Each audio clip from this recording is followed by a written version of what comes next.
Good morning student. मैं कविता ma'am, आपकी EVS की टीचर। बच्चों, आज गुरु नानक देव का पाठ हम समझाने जा रहे हैं।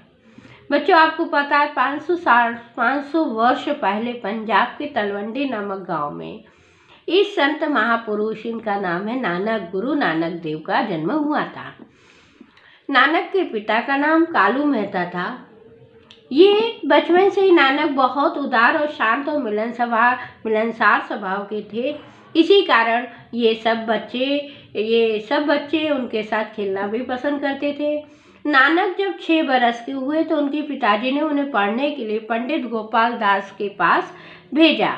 एक दिन पंडित जी ने नानक को ओम शब्द का उच्चारण करने को कहा और वो सभी लोग उच्चारण करने लगे। लेकिन ये गुरु नानक बहुत जिज्ञासु थे और उन्होंने पूछा कि ओम का मतलब क्या होता है। तो पंडित जी ने कहा, अभी आप छोटे हैं, और टालते हुए उन्होंने उसको वो प्रश्न का आंसर नहीं बताया।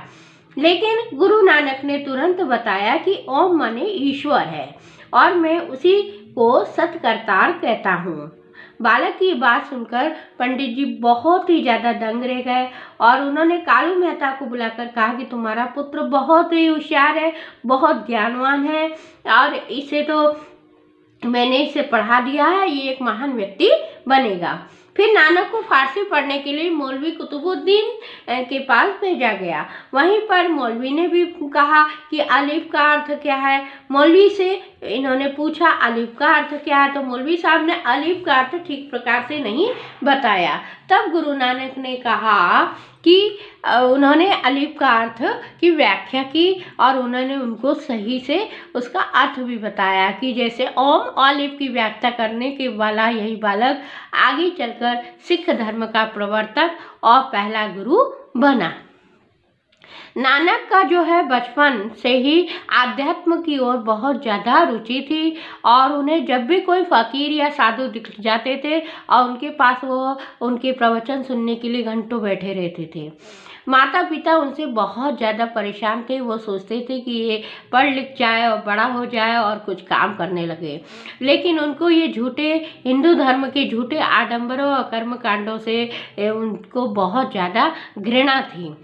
और इसके बाद उनकी माता पिता ने सोचा कि इनकी शादी करवा दिए जाए तो ये घर गृहस्थी में ध्यान देने लगेंगे।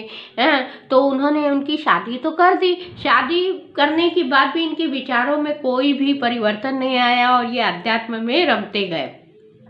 इन्हीं बीच में उन्हें 2 पुत्र रत्नों की भी प्राप्ति हुई। इसके बाद नानक निरंतर परम सत्य की खोज के मार्ग में चलते गए और उन्होंने धर्म प्रचार के लिए अलग अलग जगहों की यात्रा भी की। कुरुक्षेत्र, हरिद्वार, काशी, गया, जगन्नाथपुरी, सिंघल द्वीप, दक्षिण भारत और मक्का भी वे गए और वहाँ पर भी उन्होंने अंधविश्वास और भेदभाव की भावना को मिटाने का प्रचार किया। उन्होंने कहा कि जो सत्य है उसी को देखो, आडंबरों को पर विश्वास मत करो।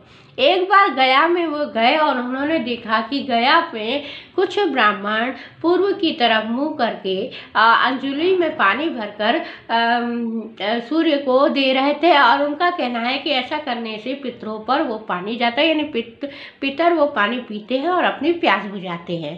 तो गुरु नानक देव ने उनके अपोजिट, उनके विपरीत पश्चिम दिशा में खड़े होकर तर्पण करने लगे, यानी कि अंजलि में पानी भर के सूर्य को देने लगे। तो ब्राह्मण देवता बोले, ये क्या कर रहे हैं? तो वो बोले, नहीं, मैं पितरों को पानी नहीं दे रहा हूँ, मैं तो अपने खेतों में दे रहा हूँ।